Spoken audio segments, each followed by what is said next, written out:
Party of India की ओर से election commission of India को 3 पिटीशन हमने की, वो ये रिकॉर्ड पर है।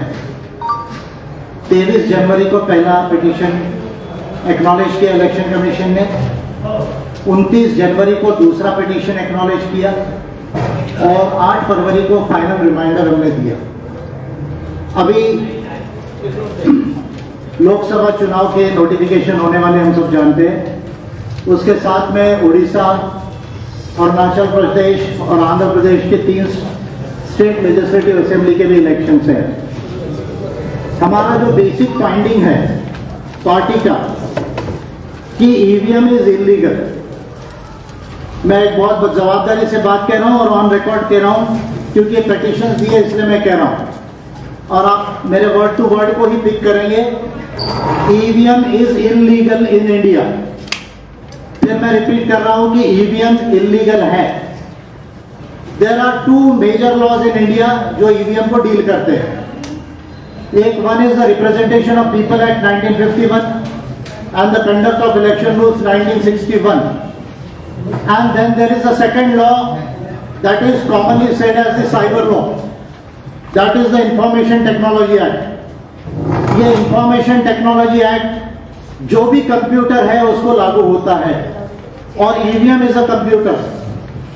अब जब ईवीएम कंप्यूटर है तो इट इज नेसेसरी कि ईवीएम से संबंधित सारे लाइसेंसेस, सारे सर्टिफिकेशंस, सारे एग्रीमेंट्स और सारे जो सेफ्टी प्रोसीजर्स जो गवर्नमेंट ऑफ इंडिया या सेंट्रल गवर्नमेंट नोटिफाई करती है उसको जो है वो कंप्लाई किया जाना चाहिए।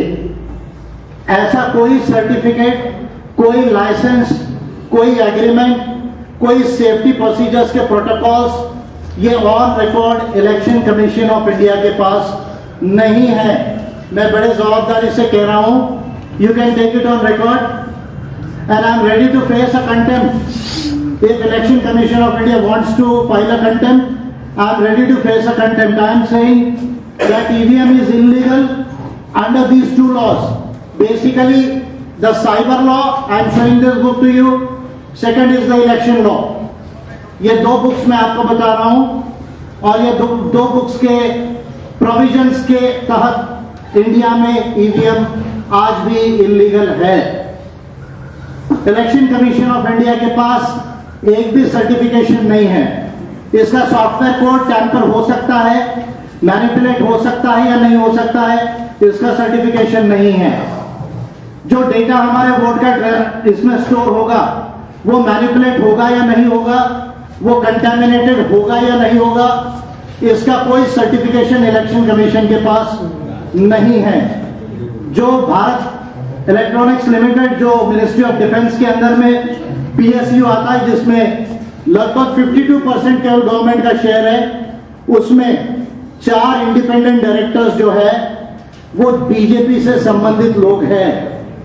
That is on record. आप ये तो कंपनीज अफेयर्स को फाइल्ड है, उसमें आप देख सकते हैं। जितने भी ऑफिसर्स सिंबल लोडिंग यूनिट के लिए आते हैं वो ऑफिसर्स केवल भेल के ऑफिसर से इंजीनियर्स नहीं है, उसमें आउटसोर्स एजेंसीज के भी लोग हैं। So they are not officers on deputation of the election commission of India. जैसे कलेक्टर है या प्रिसाइडिंग ऑफिसर है, अभी जो इलेक्शन ड्यूटी लग रही है जितने लोगों की, they are all on deputation of election commission of India. लेकिन जो भेल और ईसीआईएल के जो इंजीनियर्स है या आउटसोर्स पर्सनल्स है जो आके 5 दिन पहले 6 दिन पहले सिंबल अपलोड करते हैं इंटरनेट का यूज करके, इलेक्शन कमीशन ऑफ इंडिया की वेबसाइट से एक कोड लेते हैं और उसके माध्यम से जो है उसको जो है सिंबल कौन से पार्टी का कौन कैंडिडेट है, क्या सीक्वेंस है, क्या उसका सिंबल है, ये जो अपलोड करते हैं, they are not officers on deputation. So what in brief I want to say कि EVM is not legal under the information technology act 2000 and the Representation of People Act 1951 and the Conduct of Election Rules 1961. Having said this, हम इस चुनाव को adjourn कराने के लिए, स्थगित कराने के लिए लीगल स्टेप उठा रहे हैं। लोकसभा के चुनाव को स्थगित कराने के लिए, एडजर्न कराने के लिए, मैं बहुत जवाबदारी से कह रहा हूं, there are sections in the representation of people act जिसमें यह प्रोविजन है कि अगर कोई भी मेजर रीजन है तो इलेक्शन पोस्टपोन किया जा सकता है 2 महीने 3 महीने के लिए, जब तक ये certificates, licences, documents, agreements, internal design जो हमने उनको मांगी है in respect of every single EVM हमने उनको मांगी है, कोई जनरलाइज नहीं मांगी है। और ये इलेक्शन कमीशन ऑफ इंडिया के सारे डॉक्यूमेंट्स लेके मैं बैठा हूं, आफ्टर रिसर्च कह रहा हूं। ये इलेक्शन कमीशन ऑफ इंडिया के मैनुअल्स है ईवीएम के, ये आप देख सकते हैं, वो मैं कह रहा हूं 85 क्वेश्चन एंड आंसर्स की बुकलेट है इलेक्शन कमीशन की। ये क्वेश्चन आंसर का सवाल नहीं है, it is a matter of evidence and it is a matter of law. And if EVM is illegal machine पे लीगल चुनाव कंडक्ट नहीं किए जा सकते। दैट इज अवर से कि अगर मशीन इलीगल है तो चुनाव लीगली कंडक्ट नहीं किया जा सकता, और इसलिए चुनाव एडजर्न करने के लिए हम लीगल स्टेप ऑलरेडी तैयारी कर ली है। ये प्रेस कॉन्फ्रेंस थोड़ा 2 दिन पहले हम कर रहे हैं, अगर 2-4 दिन पहले बात होती तो उसका भी नेक्स्ट स्टेप मैं आपको विद एविडेंस बता देता। बट ये लोकसभा चुनाव को एडजर्न कराने के लिए हम लीगल स्टेप उठा रहे हैं। दैट इज माय मेजर से। और ये कोई अम्बेडकराइट पार्टी ऑफ इंडिया या कांग्रेस या बीजेपी या बाकी पार्टी का विषय नहीं है, ये देश के वोटर्स का विषय है, सिटीजन्स का विषय है। जो right to vote under article 326 of the constitution of India हमको मिला है, वो हमने फ्रीली एक्सरसाइज करना चाहिए। हमें जिसको चाहिए हम उसको वोट दे सकते हैं, ये हमारा कॉन्स्टिट्यूशनल राइट है, ये हमारा डेमोक्रेटिक राइट है। उस विषय को लेकर हम ये जा रहे हैं और ये लीगल चैलेंज हमने स्टार्ट कर दिया है। और जब तक ईवीएम का सोल्यूशन नहीं आता, ये चैलेंज जारी रहेगा थ्रू आउट। आज से जो शुरू हो गया है, जो 23 तारीख से वहां से लेके आगे तक, जब तक सोल्यूशन नहीं आता, ये चैलेंज जारी रहेगा। That is a briefing I want to just state to you. और उसके साथ हम अम्बेडकराइट पार्टी ऑफ इंडिया का लोकसभा चुनाव का 80 पॉइंट्स का पॉलिसी भी जो है वो डिक्लेयर करना चाहते हैं। आपके आगे जस्ट जो है आप बस जल्दी खोलिएगा तो उसको भी मैं रिलीज कर देता हूं। उसके बाद आप जो चाहे वो क्वेश्चंस खोलिए ना, उसको जो है आप फिर मुझे जो है जो भी क्वेश्चंस पूछना चाहे वो कर पाएंगे। This is a 80 point policy. ये मोदी की नहीं, मानकर की गारंटी है। आप इसको इस तरह लिख सकते हैं, ये मोदी की नहीं, ये मानकर की गारंटी है। आप दिखा सकते हैं इन लोगों को भी, फिर आप दे दीजिएगा, जो भी सारे लोग हैं वो। और this is the best policy ever made in India, जिससे इंडिया को एक वैज्ञानिक, विकसित और मानवतावादी देश बनाया जा सकता है। आज भी मैं चैलेंज कर रहा हूं कि बीजेपी के पास, कांग्रेस को छोड़ दीजिए, वो भी यात्रा में बिजी है, बीजेपी के पास आज भी पॉलिसी नहीं है, नीति आयोग को मिला के भी। I am posing a serious intellectual challenge to the BJP government and to their NITI Aayog also. ये पॉलिसी आप पढ़ सकते हैं। आज ये मेजर विषय नहीं, लेकिन आज हम इसको पब्लिकली डिक्लेयर कर रहे हैं। Thanks a lot. Open for the questions, आप दे दीजिएगा इनको।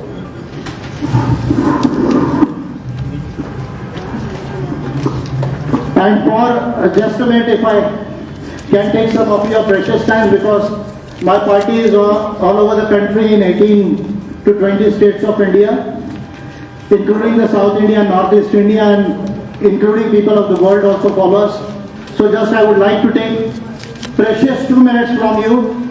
We have petitioned the Election Commission of India on 23rd of January, 28th of January and 8th of February. These petitions are on record. The crux of the matter is that EVM is illegal even today under the Information Technology Act 2000 and the Representation of People Act 1951 and Rules 1951. The Election Commission of India is not having even a single license or certificate, or the safety procedures, protocols, agreements, internal designs pertaining to EVM, and this is on record what we have filed. So Election Commission of India and the Ministry of Electronics and Information and Technology meeting, including the Ministry of Law and Justice, they are supposed to see that the machine is illegal, and if the machine is not legal, EVMs, VVPATs and symbol loading units, if they are not legal, then the election of India cannot be legally holded on these machines. Therefore, we are challenging to adjourn the forthcoming Lok Sabha elections and the assembly elections of Andhra Pradesh, Odisha and Arunachal Pradesh, which are supposed to be notified around 5th to 10th of March. So we are taking a legal challenge to EVM, and this challenge shall continue from today till a solution for the democratic rights and the voting rights of the people of India is found out. So Ambedkarite Party of India has taken a major lead in this, and we will pursue this in a very vigorous manner for the voting rights and democratic rights of the people. Thanks a lot. This was for the people of South India, Northeast India, and the Indians who are staying abroad, and including the international community, the people of United Nations and the International Parliamentary Union, who shall be overseeing the elections in India. We want to say that the elections of India are illegal due to the EVMs. Thanks a lot. That was a small, briefing for the people who want to know this in English. Thank you. EVM machine illegal होने के बावजूद भी सरकार और चुनाव आयोग क्यों नहीं मान रहा? वो क्यों नहीं मान रहा ये तो मैं आपको एग्जैक्ट नहीं बता पाऊंगा, लेकिन मैं इतना जरूर कह सकता हूं कि लीगली इवन भारत सरकार की 2 मिनिस्ट्रीज की जवाबदारी है, एक ministry of law and justice, ministry of electronics and information and technology, including election commission of India, कि वो इस लॉ का कंप्लायंस करे जो लॉ को मैं बार बार आप लोगों को बता रहा हूं। अगर वो नहीं कह रहे तो लोगों के लोकतांत्रिक अधिकारों का वो हनन करना चाह रहे हैं, ऐसा सीधा अर्थ होता है उसका। सर 1999 से जिस तरह से ये चुनाव हो रहे हैं और आप इसका अपना रहे हो कि ये इलीगली है, आप अभी कह रहे हैं इलीगल, तो अब तक आपको लगा कि बहुत लेट हो गया है, 25 साल के बाद आप कह रहे हो कि इलीगल नहीं, लेट इसलिए नहीं हुआ क्योंकि पहली बात, एक तो पार्टी हमारी जो गठित हुई है 2013 में हुई है। 2014 में मैंने एक एलिमेंट्री पिटीशन किया था इलेक्शन कमीशन ऑफ इंडिया को, उस समय मैंने पेपर ट्रेल काउंटिंग की बात की थी। उसके बाद बहुत सारे लोग जो है अलग अलग रिट पिटीशंस लेके सुप्रीम कोर्ट ऑफ इंडिया में गए, तो मुझे ऐसा लगा कि भाई जब और लोग इस पे ध्यान दे रहे हैं, और even association for democratic reforms ने भी एक पिटीशन डाली है, तो मुझे लगा कि जिन लोगों का भी एक्सपर्टीज है वो लोग कर रहे हैं, तो फिर मुझे उस चीज में ज्यादा ध्यान नहीं लगाना चाहिए। पर अब मुझे ध्यान में आया कि जो लोग इसको प्रयास कर रहे हैं उनको शायद पूरी चीजों का नॉलेज शायद ना हो, इसलिए ये हटना जो है वो आसान नहीं हो रहा है। And there is never late in democracy. भी अमेरिका में क्या हो रहा है आप देखिए, अमेरिका में स्टेट्स में इलेक्ट्रॉनिक वोटिंग मशीन से चुनाव होते थे, राज्यों के चुनाव उनके जो 50 स्टेट्स है, लेकिन अभी 96% जो स्टेट्स है वो बैलेट से चुनाव करा रहे हैं। अमेरिका में भी आंदोलन चला, अमेरिका तो हमसे अभी 40 साल आगे है साइंस एंड टेक्नोलॉजी में। स्टैनफोर्ड यूनिवर्सिटी, MIT यूनिवर्सिटी के जो प्रोफेसर हैं कंप्यूटर साइंस के, उन्होंने इसके खिलाफ आंदोलन शुरू किया, वो डेमोक्रेटिक आंदोलन बना, और आज 96% जो स्टेट्स है अमेरिका के उसमें जो है वो EVM नहीं है। तो हमारे देश में देर नहीं हुआ है, ये सही समय है, और मैं समझता हूं मेरे जैसा फॉर्मेडेबल चैलेंज अभी तक किसी ने किया नहीं, और मैं आपको चैलेंज से कह रहा हूं जब तक इसका लीगली मैं सोल्यूशन नहीं लाऊंगा मैं चैन से नहीं बैठूंगा इस देश में। वामन मिश्रम की भी इस पे जो भी लोग इसमें कोशिश कर रहे हैं हमारा उनको समर्थन है। आगामी लोकसभा चुनाव में API कितने सीटों पर लड़ रही है, नागपुर में उम्मीदवार है कि नहीं? नागपुर में भी उम्मीदवार होगा, और 20 राज्यों में से कम 125 से ज्यादा सीटों पर हमारे कैंडिडेट होंगे। सर 3 महीने के लिए आप चाह रहे हैं कि उस पर स्थगिति आए, अगर वो 2 दिन में सर्टिफिकेट लाइसेंस दे देते हैं तो कोई दिक्कत नहीं है। तो ये आज से यानी आपने मेरा समय खत्म हो गया, मैंने 7 फरवरी तक समय दिया था उनको। कानूनी प्रक्रिया पूरी हो गई? बिल्कुल हो गई, अभी मैं आगे प्रोसीजर कर रहा हूँ। सर इस यानी एक सवाल ये है कि 1 साल पहले एक आपका ऑडियो बहुत चला और वायरल हुआ और उसका निषेध भी किया गया। आपने महामानव डॉक्टर बाबा साहब अम्बेडकर आप तो सब्जेक्ट EVM है ना, उसकी क्यों बात कर रहे हैं? ऊपर में एक विवादित आज जब विषय EVM है, मैं EVM और मेरी इतनी पॉलिसीज को लेके बैठा हूँ, आप मुझे कोई और इंटरव्यू में पूछ लेना, मैं आंसर दे दूंगा। वीवीपैट के बारे में कहा गया था कि वीवीपैट जो 5% होता है तो ये काउंटिंग पूरी होना चाहिए।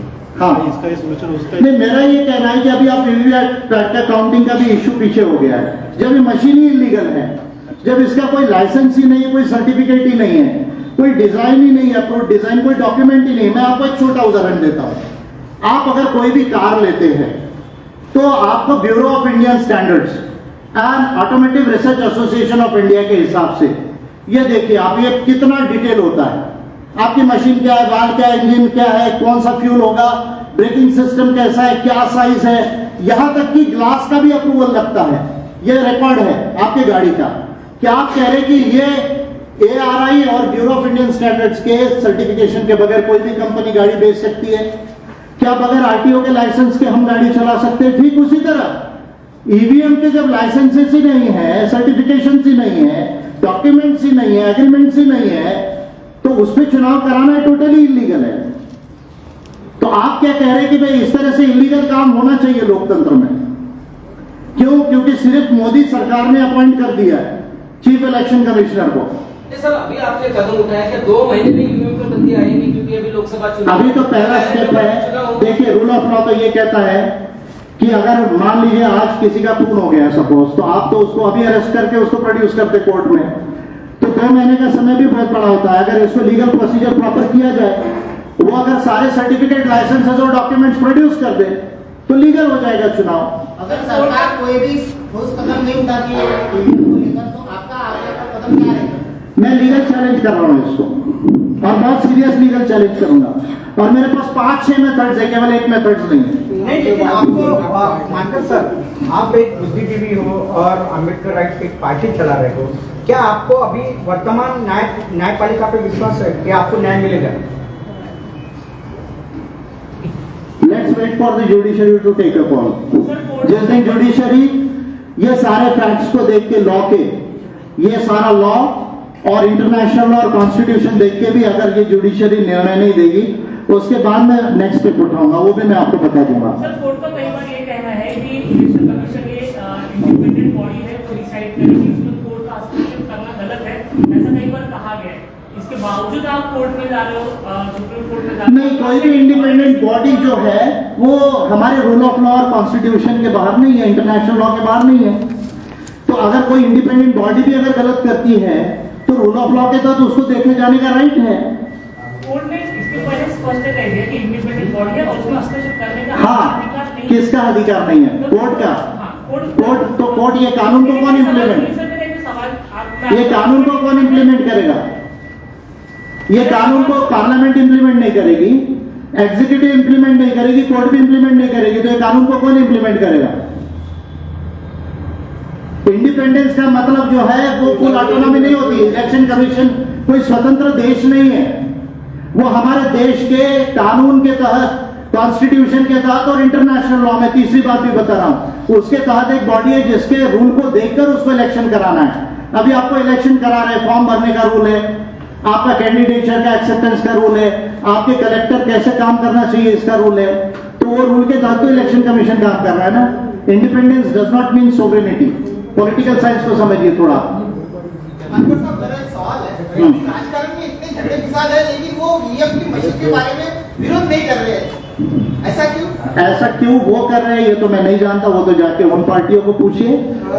लेकिन जहां तक मेरा नॉलेज है, अभी राष्ट्रवादी कांग्रेस ने इस पर स्टैंड लिया है, शरद पवार जी ने स्टैंड लिया, और शायद सुप्रिया सुले जी भी 4-5 दिन में नागपुर में होंगी, शायद 17 तारीख को। तो एक मेजर पार्टी महाराष्ट्र की उन्होंने स्टैंड लिया। और जहां तक इंडिया अलायंस है, तो इंडिया अलायंस जिस भी फॉर्म में हो, लेकिन उन्होंने सारी पार्टीज ने मिलकर भी एक letter election commission of India को लिखा है। तो पार्टी स्टैंड नहीं ले रही ऐसा नहीं है, लेकिन उनको स्टैंड कैसा लेना है वो उनको समझना चाहिए। नहीं समझ सकते तो 543 सीटें मैं देता हूं पूरे इंडिया में, मेरे पार्टी से खड़े हो जाओ, और मैं आपको चैलेंज करता हूं ये इलेक्शन को ईवीएम से ठीक तरीके से मैं जो है होने नहीं दूंगा लीगली। ओपन ऑफर है सारे पार्टी के लोगों को, अपनी अपनी पार्टी छोड़ो, एपीआई से 543 सीट पे खड़े हो जाओ, और चाहे आप चुन के आ जाओ या चुन के मत आओ, लेकिन ईवीएम के चुनाव को हम चैलेंज करेंगे। ये नहीं कि चुन के आ गए बोले नहीं सब ठीक था, चुन के नहीं आए तो बोले कि नहीं ये हैकिंग थी या ऐसा हो गया, ऐसा नहीं होता है। There is a specific law, उसको ऑपरेट करने का तरीका है, तो प्रोसीजर को ऑपरेट करेंगे तो ईवीएम का सोल्यूशन मिलेगा। ये मेरा सारे पॉलिटिकल पार्टी के मित्रों से कहना है। एक सवाल और इसी को लगते हैं कि जो लोग नेता लोग आवाज नहीं उठा रहे, वो मशीन सेटिंग से इलेक्शन जीतना चाहते हैं, इसलिए आवाज नहीं उठा रहे। देखिए बेसिकली तो अब मैं हिस्ट्री में ज्यादा जाना ठीक नहीं, लेकिन कांग्रेस ने इसको लाया है। तो जब कांग्रेस ने लाया तो कांग्रेस तो इसमें पहली बेनिफिशियरी रही है, और उसके बाद बीजेपी ने उसी सिस्टम को जो है उनसे टेक ओवर कर लिया, क्योंकि बीजेपी ज्यादा फास्ट है टेक ओवर करने में उससे।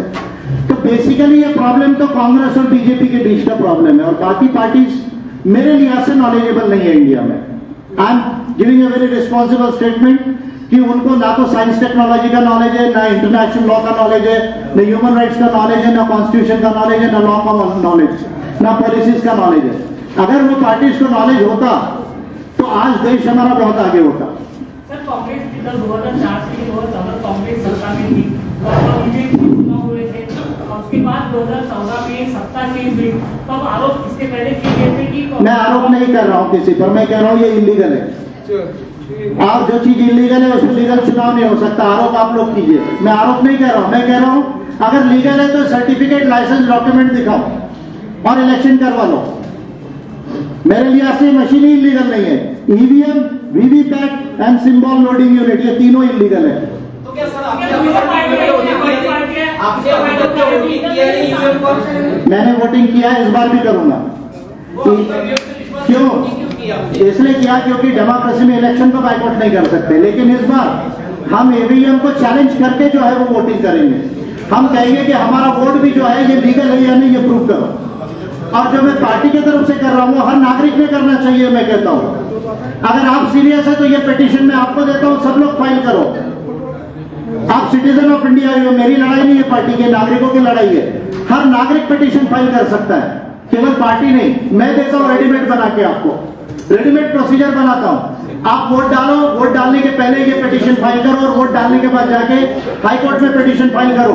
ये पूरा इलेक्शन डिस्टर्ब हो जाएगा इंडिया का।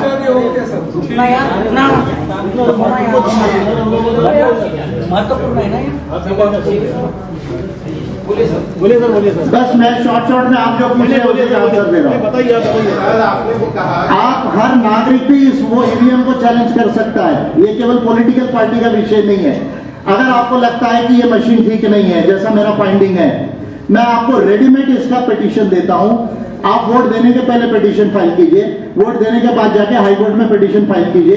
दैट इलेक्शन जब तक वो डिसीजन क्लियर नहीं आएगा, साइंस एंड टेक्नोलॉजी में, it is a techno legal case, it is not a simple legal case, it is a techno legal case.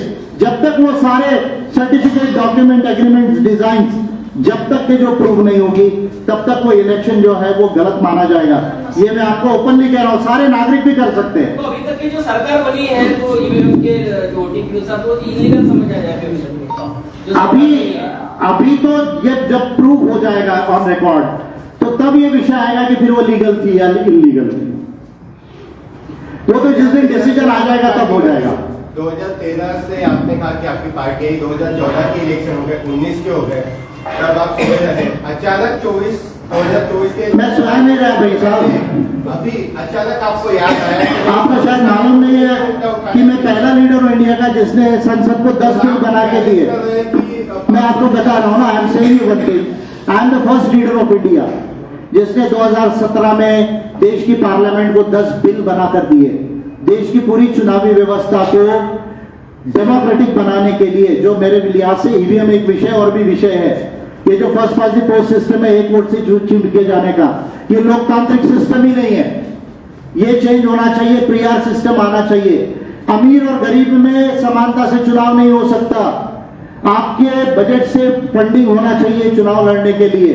जो कंपनीज पार्टीज को करोड़ों करोड़ों रुपए में डोनेशन दे रही, वो बैन होना चाहिए।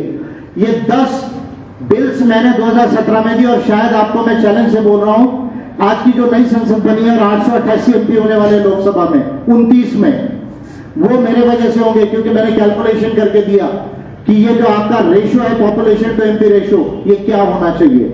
तो मैं स्वयं, और उसमें भी मैंने 100% वीवीपैट काउंटिंग का बिल दिया था उसमें कि 100% पेपर ट्रेल काउंटिंग किए जाने चाहिए। लेकिन ये 17 का इश्यू था, अब एडवांस रिसर्च आया, इसलिए मैं इसको लेकर आया। सर, ये कितने दिनों में क्लियर होगा, मशीन खराब है या नहीं? अगर सुप्रीम कोर्ट अगर इसको जैसे किसी की फांसी रोकने के लिए रात को उठ के बैठ जाता है, उस तरह से अगर सुप्रीम कोर्ट उठ के बैठ जाए तो 2 दिन में भी डिसीजन हो सकता है। ये सुप्रीम कोर्ट के ऊपर है, और बाकी भी लीगल प्रोसीजर जो है वो जितना समय लेगी उसमें क्लियर होगा। अब वो मेरे हाथ में नहीं है। Thank you, thanks a lot, धन्यवाद।